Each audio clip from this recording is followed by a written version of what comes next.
Hey everyone, Alexa here. Welcome back. Today I'm going to invite you into my kitchen for the week as I cook for my family of 4, trying some new recipes. It's going to be a lot of fun and very delicious. So come and get some new cooking inspiration and join me for the week. So I'm going to get started actually next to the kitchen, which is in my hutch, just grabbing a few really small vases. I like to have some flowers around as I'm cooking, just some really subtle but beautiful home decor. We have a lot of blooming flowers and I need to make sure that I stay on top of them. So I'm just gonna go and cut some flowers, and you're gonna see these in the background of the cooking videos.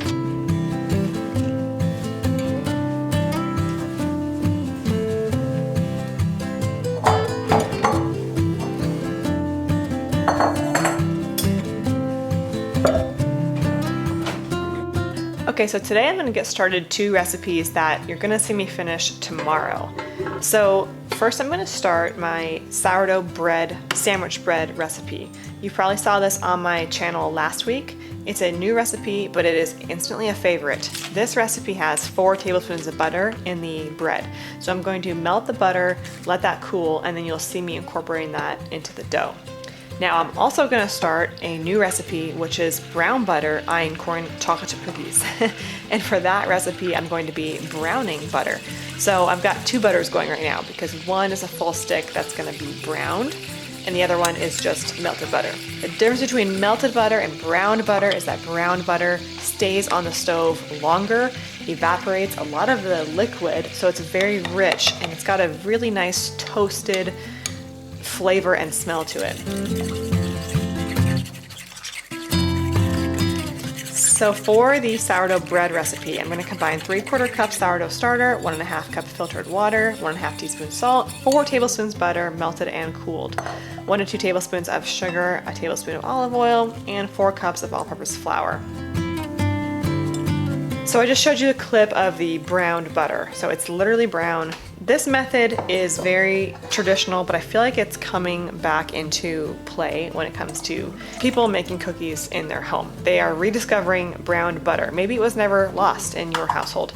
It was kind of lost in mine because although I've read recipes before, I started making cookies probably 20 years ago. And although I do remember hearing about brown butter and about keeping your dough in the fridge before you roll it out, I kind of just skipped it. I do skip a lot of things. I take a lot of shortcuts because I cook a lot. And so sometimes when you read a recipe online, it's, from a chef that has a test kitchen and people doing it, and they have a lot more time and space and they don't have children. So it's like you can't really do all of those steps all of the time. So I was actually against doing brown butter cookies for the longest time because I didn't want to take the time to brown the butter. I didn't want to take the time to keep the dough in the fridge. But finally I decided to try it. And the difference it makes surpasses the effort. And just like everything else, if you just take it, one step at a time, you will learn how to incorporate it into your schedule. And the same goes for sourdough bread. It might seem like a lot of work when you're reading the instructions, but once you memorize the steps, you can kind of preemptively start to prepare the bread before you even know that you need it, so it doesn't become a burden to you anymore. But I've realized after making this several times now that this is just like anything else that you can learn how to prepare in advance. So for example, you can make this dough the day before you're gonna actually make the cookies or the morning of. But if you know you're gonna need cookies and want them, you can prepare this in advance and it's no longer difficult. I was just always making cookies really late at night right before we wanted them. So obviously you can't do that with this recipe. The other thing you can do with this recipe is you can actually roll them out into the cookie dough balls, which you'll see me do, tomorrow in this video, and then freeze those balls. So that will allow you to cook them whenever you want. And that's even better. It's like buying store-bought cookie dough and then just cooking it on the spot. So I'm very excited about this new method and I can't wait to share the recipe with you all. So we will come back to the bread and the cookies tomorrow because like I said, I'm putting the cookie dough in the fridge overnight because I didn't have time to cook them, or not that I didn't have time to cook them this night, it's that the real reason is because I had to photograph them for my blog and I couldn't photograph them at night because I didn't have any light. So I had to wait until the next day to bake them. I want to take a quick break from today's What We in a Week cooking video to talk to you about Quince Organic Bedding. While I like to have everything organic in the kitchen, I also like to have everything organic in other places of the house as well. Quince has organic bed sheets. Recently, I have tried their European linen bed sheets, which are Oeko-Tex Standard 100 certified without the use of any harmful chemicals or pesticides. When we think about putting things in our body in terms of food, we try to be all pesticide free, chemical free. Those toxins can really build up in our bodies and cause a lot of harm over time. A lot of people don't realize how important it is to eat healthy food. And the same goes for our bed sheets. We spend a third of our life in bed, and if your bed sheets have formaldehyde or any other chemicals, substances that can create dis-ease in your body, it can add up and be a really bad thing. Quince has cut out the middleman, so their prices are very affordable. They're the lowest on the market to get the high quality European linen that is Oeko-Tex Standard 100 certified straight to your doorstep. I really like that they have beautiful patterns. I like this tan and white pattern that we have for our linen bed sheets. I love that the linen bed sheets get softer every single time I wash them over time. They are perfect for summertime. I sleep hot and my husband sleeps cold, and we both are very happy with the linen bed sheets. Be sure to check out Quince Organic Bedding. I'll leave a link below. You can shop their beautiful collection of non-toxic bedding that is affordable and will come straight to your doorstep.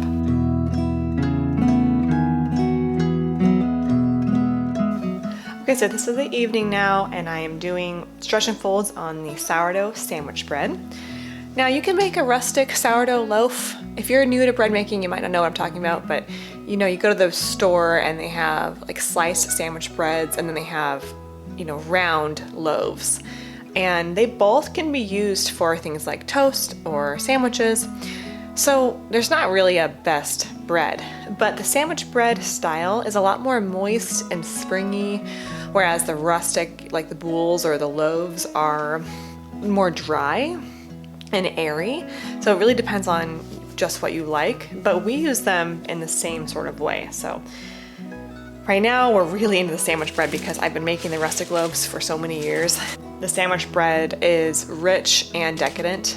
It's really got its own unique taste. That one is up on my blog right now, so I will link it below. Now it's time to prepare dinner. So for my family tonight, I'm going to make cod with asparagus, mushrooms, and ravioli. We live in the Pacific Northwest, where we get incredible fish. We get fish from Seattle, we get it from Alaska. All up and down the coast, obviously has good fish. And we like to get fresh and wild fish. So fresh means that it wasn't frozen, and wild means that it's not farmed. It's really, really important to always buy wild fish and not farmed fish. Farmed fish, just like, improperly treated chickens or cows, they are living in not good conditions. They have bad bacteria, often fed antibiotics to prevent, illness. And that all gets passed on to you in the food. So if you go to the grocery store and you see salmon and it's like a fake looking pink color and it's really fat and it looks delicious, it's probably farmed. The salmon that is wild does not look like that. It's a lot more lean, more of a dark red. But anyway, tonight, I guess that's a different conversation. I'm making cod. I'm showing you a lot of things here I need to be talking about. So first of all, I put olive oil and butter and seasoning on the cod. I'm gonna cook that for about 14 minutes. It's a really thick piece tonight that I'm cooking. The asparagus and mushrooms, those went in the oven roasting at 375 for probably 20 minutes. Just some nice a la carte veggies. And that is salad dressing that you just saw me make up. And that is just olive oil, apple cider vinegar, Dijon mustard, and salt and pepper. I've been making that salad dressing for over a decade. It's my favorite. It's good for you. Everything about it is delicious. I showed you our salad in another clip, and I make a salad for my husband and I every night. Our daughter doesn't eat salad yet. She tries to, but just it's a little bit too chewy. And I always do kale and then fresh fruit on top. That is part of the reason our grocery budget is so high, is the fresh fruit. And I know that we could cut that out. You always hear me talk about budget because that's really important. But fresh fruit is so good for you. And I read some article, I don't remember where it was. I'm sorry that I can't cite it for you, but it was something about if everyone ate like a cup of fresh fruit at minimum per day, we would all be way healthier. And I'm like, yeah, because there's so many antioxidants, it's so good for you. Anyway, this is ravioli that I bought from the store. Did not do homemade tonight. I don't do from scratch everything, and I might look like I do when you see these videos, but you're only seeing a few recipes that I'm making throughout the week. I do like to buy boxed ravioli because it saves me some time. I also buy store-bought tortillas sometimes if the ingredients are good. But I do like making ravioli. I do have a recipe for that on the blog. Anyway, this turned out delicious. The ravioli is stuffed with butternut squash and cheese, so it's a nice, really nice filling side dish. And the family loves it. My son, who is 9 months old, just goes crazy over all my meals, which I love. I mean, I feel like babies are not picky yet. Like, they don't get picky till they're about 2 years old. But I have to say, even my daughter, she eats all this food as well, so I'm thankful for that.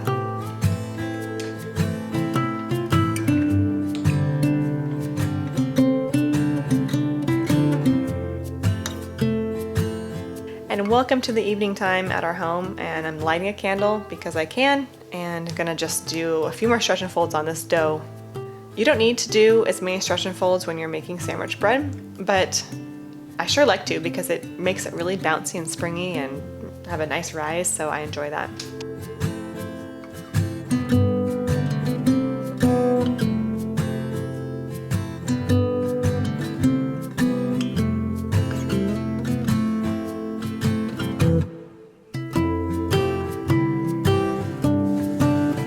I'm going to long ferment this in the fridge overnight and bring it out tomorrow to cook. Good morning, it's the next day. I'm gonna start with some coffee and fresh cream. I always keep my cream in a jar there. Now you're gonna get to finally see this beautiful loaf of bread. So I'm gonna take it onto the counter, shape it into a rectangle, and make sure that all the folded parts are on the bottom, and then flip it over. This is so that it will sit nicely in the sandwich loaf tray.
And I'm gonna let that sit for a little while I work on the dishes. This is something I try to do constantly all day so it doesn't build up. In case you're wondering how to get sourdough off of your dishes, like sourdough starter, I always use a steel wool scrubber, and I'll link one below, but you can just find them on Amazon. They are 100% the way to go when it comes to getting sourdough off of dishes. Now, it's gonna get on your steel wool scrubber, so you're gonna look at it and you're gonna say, now the sourdough's stuck on the scrubber. Yes, it is, but it will come off. It just will. I've never had it be stuck for longer than a couple of days, so it works really well.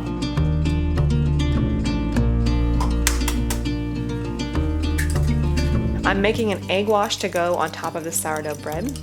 That gives it a really nice golden, shiny, and delicious crust.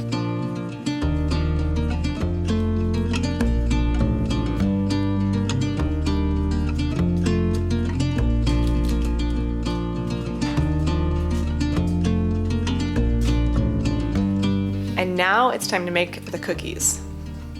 This was a really lovely afternoon for me. Sometimes my kids, nap and give me a lot of time in the afternoon, which I really appreciate. And I try to get a lot done whenever they do that. So this is one of those days. So you're gonna take the cookie dough out of the fridge and use an ice cream scooper to take it out. It's gonna be pretty firm because it's cold. And then place them on the cookie sheet, just like regular, 350 degrees for, I think I do 14 minutes for these guys because they are already pretty cold.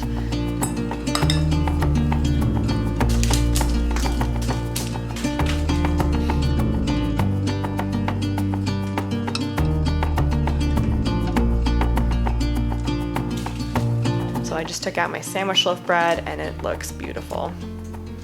Now recording this voiceover, I can tell you we ate this for a really long time, of course, and it was incredible.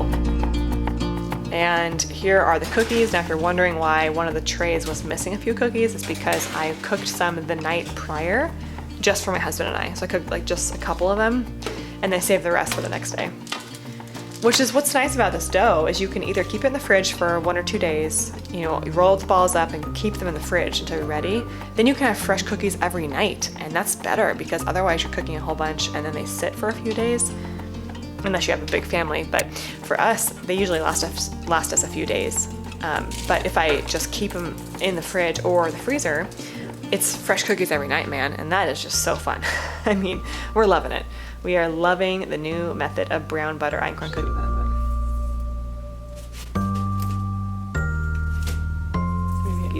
Okay, and here's my sandwich bread. This came out incredible as well.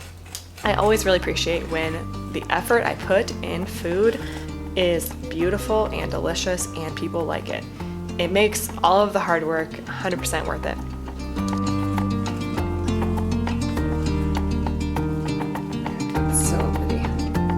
Today is Saturday and we had a big parade this morning, a big festival in our town. My daughter was in the parade, which meant we were kind of in the parade. It was super fun and I'm exhausted and I want nothing more than to just kind of relax, which for me usually looks like just kind of some computer work, kind of sitting down. But that's not what I'm gonna be doing right now because my parents are coming over for dinner as they do every Saturday. So on top of me being a little bit tired, the fridge is looking pretty empty. There's nothing easy for me to cook that comes to mind. And sometimes this happens where I don't know what to make. Nothing is really coming to mind. And I have to really think about it for a little bit. And that's not usually the case, but sometimes it does happen. After evaluating the fridge, I decided to make chicken pot pie. I'm going to be making an einkorn pie crust and then pulling out all of the frozen chicken I have in my freezer. Whenever we make a whole roasted chicken, we always have a little bit left over, but not enough for a meal the next day. So I just put the little bits of chicken in a Ziploc bag and put it in the freezer. I've accumulated a lot of chicken over the past several weeks, and I think I have enough here to make for 4 adults and 2 children a chicken pot pie. So here we go. So I'm gonna start with making the einkorn crust. This is on my blog, theduvalhomestead.com. It's einkorn sourdough pie crust. So it's just like a regular pie crust. And I'm gonna make the full recipe because I'm gonna be making 2 pot pies, so 1 on each cast iron. I'm gonna go ahead and read to you guys the ingredients for this recipe. And just know that it is cut in half. So everything I say, if I say 4 of something, it means 2 goes in each skillet. So you're gonna need 1 sourdough pie crust, 5 medium-sized carrots, 1 large onion, 1 head of garlic, a bunch of butter, 4 stalk celery, 4 small zucchini squashes or 2 large ones, 1 cup frozen peas, 1 cup frozen corn, and 6 to 8 cups of cooked chicken. For the roux or the kind of sauce on the inside, you're gonna need 4 cups bone broth, sage and thyme, 4 tablespoons more butter, half a cup einkorn flour, and 2 to 3 cups of cream or milk. So that's kind of all up front, and you're gonna see me do this now. I'm shredding the butter here because it's easier than using a food processor. There's so many different ways to make pie crusts. I don't know if you've realized this, but over the years, every time I do pie, I've kind of tried to do it a little differently, and I've settled on the fact that you can just grate the butter and then make the pie dough with your hands. Or you could use a food processor, but my food processor is gigantic and I just don't like cleaning it, so I'm gonna just go ahead and do it with my hands. Now, ice water is key to making any pie crust. Put that ice in there and add it 2 tablespoons at a time. I usually end up with between 6 and 8 tablespoons of ice water for the pie crust. Just like anything else, when you get going on something, you kind of get in the groove and you forget that you're tired and hungry, which is how I was in this video, but people have to eat, so sometimes you have to push through and tell yourself, I can do hard things. We were at swim class last week for my almost 3-year-old, and the instructor, I really like what he said to her because she was practicing jumping off the side and trying to go underwater, and she went underwater and, you know, held her breath, and he goes, did you do a hard thing? You did a hard thing. And it's really nice to acknowledge that and say, you know, you did a hard thing and you're fine, and we can do hard things, and that's okay. I feel like our society sometimes really does not like hard things. It's like, oh, you're struggling? Oh, then stop. You know, or, oh, is that hard? Then don't do it. You know, there's an easier way. At some point, it's like, but also though, it's okay to do hard things because that's kind of where the reward is. The reward is in the journey, not necessarily the end point. So if everything was easy, like if you never had to work and you just had unlimited money, would you really be happy?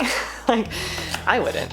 That's a totally different topic and tangent, but this meal was hard because it just was a lot of prep work, a lot of stuff that I was not prepared to do. But like I said, I didn't have a lot of options this day. I did have a lot of vegetables and a bunch of frozen meat, so this is what I came up with. And it was well worth the effort.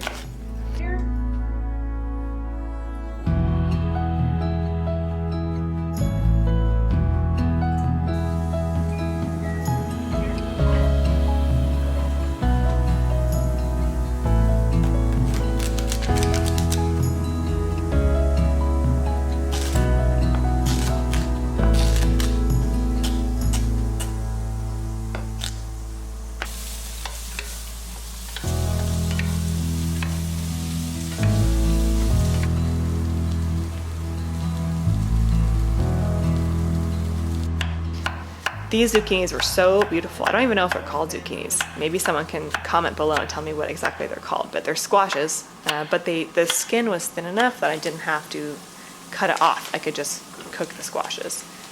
And that's actually a little bit of pork mixed with the chicken as well. So I had a little bit of pork, a little bit of chicken. I just cleaned out my freezer, which you gotta do that sometimes, right? So I continually add bone broth and butter as I'm sauteing this. So you want to cook everything. Everything's all cooked. And then when you go to put this in the oven, all you're really doing is cooking the pie crust. I'm gonna add my aromatics, as I've heard these called, which are the herbs, some flavoring. You can add some seasoning, but when you're cooking with bone broth, it adds a lot of flavor already because the bone broth, if you've cooked it how I cook it, which is with bones, I cook it with meat, I cook it with onion and garlic and carrot and lemon and herbs. So it's already really flavorful. So you've already got all of that seasoning. And then I always add a little bit more. So this is the roux I was telling you about. Roux is like a basis for a soup, but this recipe could be a soup very, very easily. So I guess I can call it that a roux. I don't know. Or you can call it like a sauce, like the cream, the filling of the pie. You can call it the filling. But that is made up of bone broth, butter, sage and thyme, cream and milk, a lot of that, and then einkorn flour, and that makes it thick and creamy.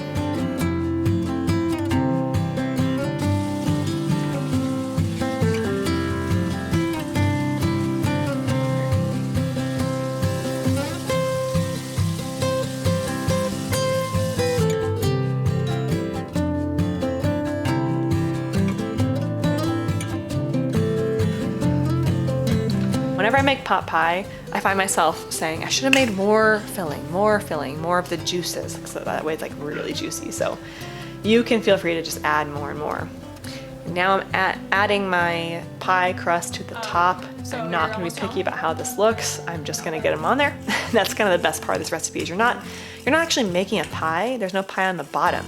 So you're just putting the vegetables in the skillet, cooking everything up, and then adding the crust on top, which makes it a little easier. So anytime you can skip a step, I find it works well. And these came out very, very beautiful. I was really happy with how they turned out, and everyone loved them.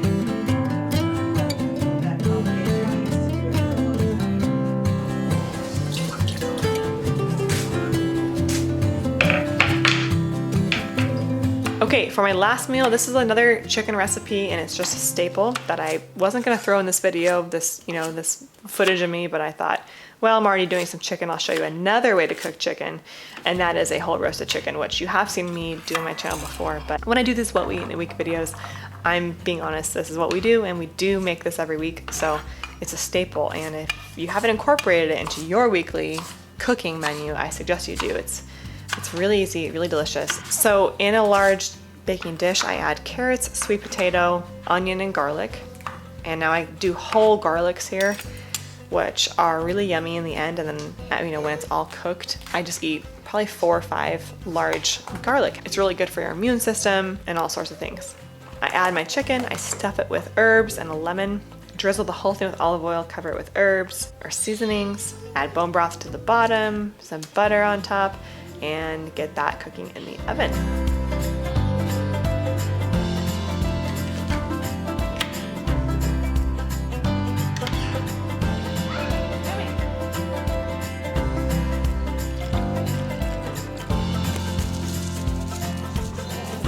Now, meanwhile, I'm going to cut up some of that sandwich bread you saw me make, and this is gonna go in the bottom of the dish to soak up the juices.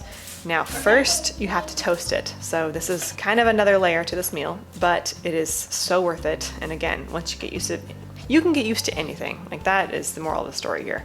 But putting it on a dish, drizzling it with olive oil, adding salt, roasting these in the oven at 350 for about 10 minutes.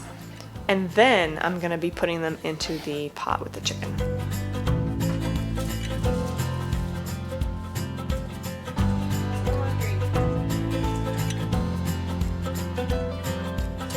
Sometimes you see a little clip of my baby enjoying the meal as well. And this was a great hit for all of us, as it is every week. All right, well, thank you so much for joining me in my kitchen as I cook for my family for a few days. I hope you got some meal inspiration and enjoyed the cooking. And maybe now you're a little hungry, so go ahead and get in your kitchen, get your apron on, and make something beautiful. Don't forget to use my link below to check out Quince beautiful and affordable organic bedding for you and your family. If you're brand new to my channel, I'd love if you hit that subscribe button. Every week I post a new video on farm-to-table recipes and other homemade natural living. Thank you all so much for joining the Duval Homestead.